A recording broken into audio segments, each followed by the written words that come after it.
Go. All right, good morning, everybody. I hope you're having a fantastic Tuesday. This week we're going to be working on asking and answering questions. So Miss Ellis has a wonderful PowerPoint we're going to work through, and then we'll do some work together, and then you'll do your independent assignment. So let's get started. So let's think of our prior knowledge. What do our little noggins already have up in there that we know from last year? So our objective is going to be to ask and answer a question when reading a piece of text. That text could be a story, which is what it is this week. It could be an article. It could be nonfiction, fiction, all of the above. So you already know how to answer a question from the text when you are asked one. But I want us to be able to see if we can, by the end of this week, stop it. So let's get started by reading about our friend Joe and see if we can answer a question about the text. It says, Joe went camping with his family this summer. He had a blast. First he set up his tent, then he went for a bike ride with his brother. They rode all around the lake and campsite. Finally, they jumped in the lake and went for a swim. So what did Joe do after he rode his bike? So we need to go back in the text, right, and look and find where it talks about him riding his bike. So if I go back in the text, I see right here it said he went for a bike ride with his brother. And I need to know what he did after. So after he rode all around the lake and campsite.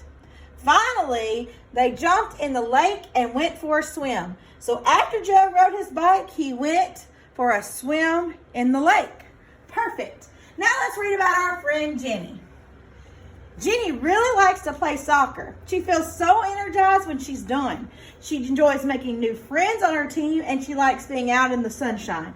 Her friends tell her she's the best goalie, and she tries her best to help lead the team to victory. Why does Jenny like to play soccer? All right, so we know in our very first sentence it says, Jenny really likes to play soccer. But why? Because she feels energized. She enjoys making new friends, and she likes being out in the sunshine. When reading a piece of text, you can ask what, where, why, who, and when questions. So we talked about these last week. We can ask what the problem is, what's going on in the story. We can ask where it takes place. We can ask why the character is feeling this way, or why is this happening. We can ask who the main characters are, and we can ask when does the story take place. So let's look at our story called The Fox and the Cat. And at the end, it's going to give us a couple questions, and we're going to be able to find our answer. It says, a fox was boasting to a cat of its clever devices for escaping its enemies. I have a whole bag of tricks, he said, which contains 100 ways of escaping my enemies. I have only one, said the cat, but I can generally manage with that. Just at that moment, they heard the cry of a pack of hounds coming towards them, and the cat immediately scampered up a tree and hid herself in the branches. This is my plan, said the cat. What are you going to do? The fox thought first of one way, then of another, and while he was debating them, the hounds came nearer and nearer.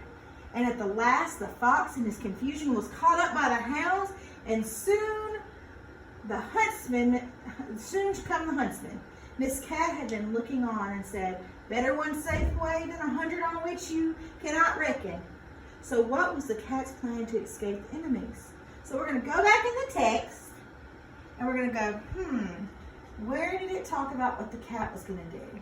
Okay, this blue has it highlighted for us. It says, just at that moment, they heard the cry of a pack of hounds coming towards them. And the cat immediately scampered up a tree and hid herself in the branches.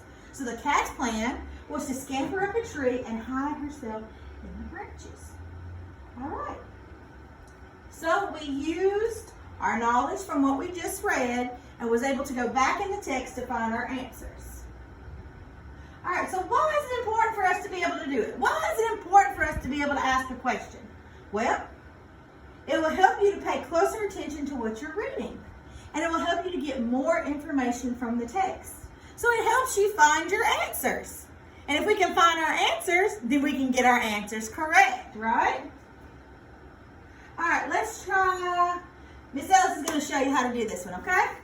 The Ant and the Grasshopper. This is one of Miss Ellis's favorite stories. Favorite stories. It has such a good lesson that you learn at the end.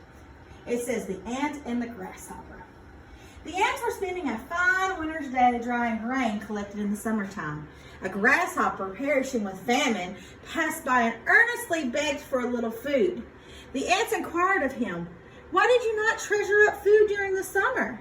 He replied, "I had not leisure enough. I passed the days singing." They then said in derision, "If you were foolish enough to sing all the summer, you must dance supperless to bed in the winter."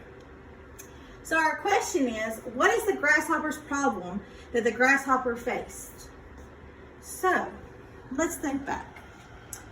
The ants had gathered their food all year, all in the summer, and the grasshopper was perishing with famine, passed by earnestly begged for a little food. So that tells me that the grasshopper didn't collect his food like he should have, and now he's what? Hungry. So the problem was the grasshopper's hungry and he has no food to eat. So our next question is, what did the grasshopper learn from the ant? Well, it says at the end, if you were foolish enough to sing all the summer, you must dance supperless to bed in the winter. So he learned if he wishes to have food to eat, he needs to collect the food when he's supposed to and not be having fun. So the lesson in this story is to do what you're supposed to do so you're prepared when something comes up. All right, so in your packet, you had a sheet that said the flies and the honey pot. So we're going to do just like we did, and you're going to fill this one out as we go. All right, Miss Ellis is going to write our answers over here on this whiteboard. So let's read our story first. The flies and the honey pot. This is another great story. Miss Ellis loves this story too. A number of flies were attracted to a jar of honey which had been overturned in a housekeeper's room, and placing their feet in it, ate greedily. Their feet, however, became so smeared with the honey that they could not use their wings, nor release themselves, and were suffocated. Just as they were expiring, they exclaimed, "Oh, foolish creatures that we are! For the sake of a little pleasure, we have destroyed ourselves." Say that again, Miss Ellis. "Oh, foolish creatures that we are! For the sake of a little pleasure, we have destroyed ourselves." So our question is, we have to come up with our own question. So what is a question that we can come up with that we can answer right from this text? So let me think. So we know the story's about the flies, and we know that it has to do with a honey pot. So what is a question that I can come up with that I have the answer right there in the text?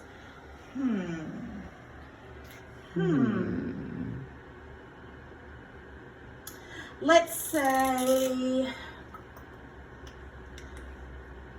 we could say, why were the flies stuck? All right, so on that first blank, you're going to write down what our question is.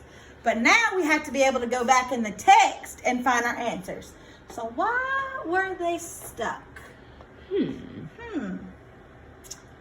There was some what? A jar of honey overturned, and they were eating it, right? So they were stuck.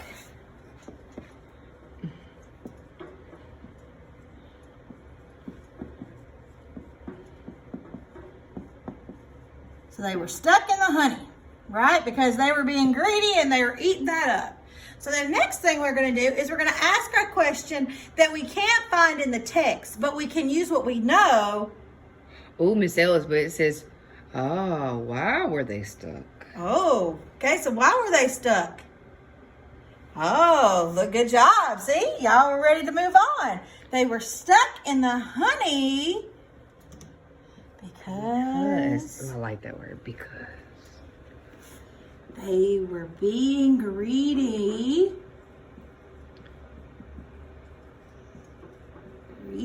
Right, so they got stuck because they were being greedy. All right. So what is a question we could answer that we could ask and answer about the text? When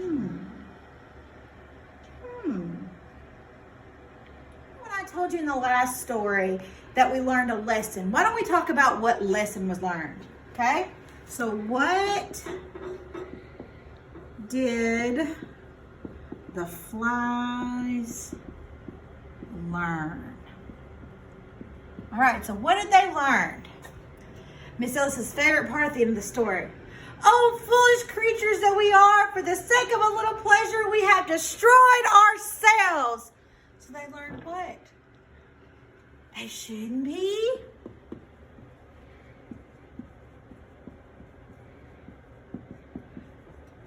greedy. Oh no, they shouldn't be greedy. Because what happened? Goodbye, flies, because they were greedy. So, let's see what they come up with on our PowerPoint. So the question they come up with for the first one was, what is the problem in the story? What did we say was the problem? The flies were stuck in the honey, right? The flies were stuck in the honey, and they come up with the same one. So what did the bees learn in the story, or the flies? They learned not to be greedy. All right, now in your packet, you had a sheet that had this next story on it, The Goose with the Golden Eggs. And what I want you to do is I want you to try to do the same thing we just did. On the first question, I want you to come up with the question that you can find right in the text like we did. Then I want you to be able to answer the question. Because if you can't answer the question, we probably need to try a new question. And then for the second one, talk about the lesson, just like we did. What happened? What did they learn? Or what did they not learn? All right, good luck. You got this. Have a great rest of your day.